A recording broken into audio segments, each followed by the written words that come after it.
перший день виборів без вибору. Ну, тобто переобрання Путіна. Легалізації Путіна. Називайте як хочете, хоча насправді після того, як в 20-му році він переписав під себе Конституцію, після того, як в 22-му вніс туди частину українських територій, він вже 2 рази як нелегітимний, але хто ж йому може насмілитися про то сказати? Хоча, дивіться, я от щойно сказала.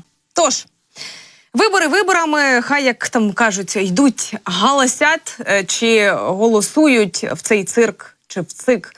Коротше, неважливо. А спецефекти ми, як то кажуть, беремо на себе. І що головне, ми би того, може би, і не робили, але, ну дивіться, вони ж то, в принципі, самі нічого не можуть зробити. Ну, не можуть. Ну, хіба це спецефекти? Ну, подивіться.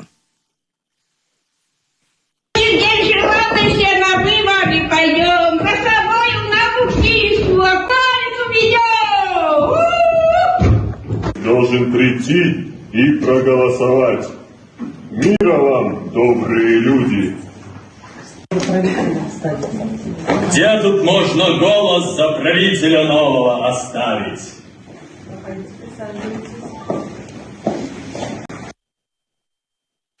І от що цікаво, знаєте, що 2 роки повномасштабного вторгнення.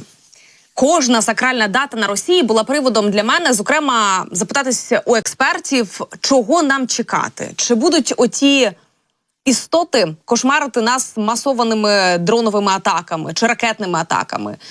Чи є кораблі в морі? Де оте їхнє дирло зараз знаходиться? А тепер ми говоримо, дивіться, 2 роки. Українці готові до всього, в принципі.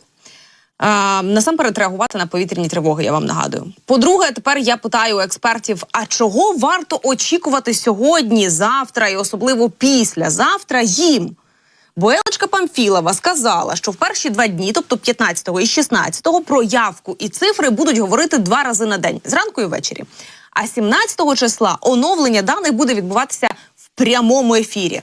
А значить, і вибухи на території Росії будуть в прямому ефірі. І їх, до речі, власне, прогнозує воєнкор Коц, я нагадаю, якого мучають смутне сомнення. Але не з приводу шпака і магнітофона, а з приводу того, що вони ще не все бачили. Не оставляет ощущение, что противник пока не показал всю силу. И все эти дни они проводят разведку боем на разных участках государственной границы в поисках бреши, в которую могут палиться основные силы. Пока это тонкое место ему найти не удалось. Но это уже не просто диверсия. Это масштабная военная операция. Значить, не вдалося, мені цікаво. Сашка, що значить не вдалося? А це що, по-твоєму? Огнем есть? На пятаке? А я тобі скажу, що це НПЗ в Калузькій області, до якого навідалися 3 безпілотники. Щоправда, вранці губернатор Калузької області заявив, що в регіоні збито 4 безпілотники. Я трохи вже втомилася, але давайте ще раз. Для тих, хто в танку, для тих, хто на болотах, для тих, хто за перебріком, ще раз поясню на пальцях, що збили і взяли огонь на себе – це 2 великі різниці. Це як порівнювати палець і руку. Та? Вони не порівнюються, не можна їх порівнювати. Ну і що цікаво, виходить, дивіться.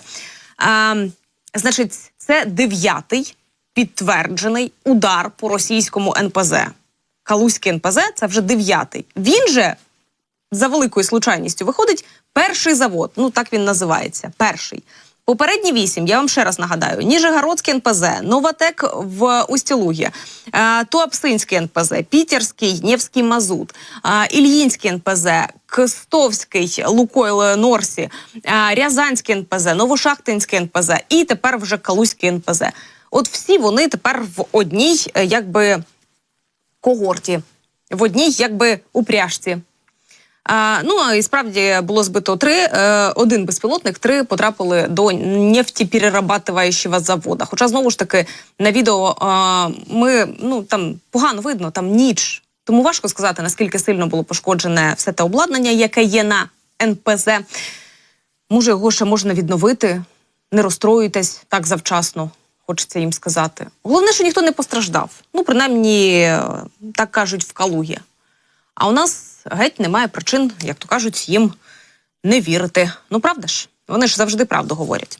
А додам лише, що завод вразили безпілотник ГУР і що працював НПЗ на путінський режим, а значить використовувався як військова ціль, а значить був законною ціллю.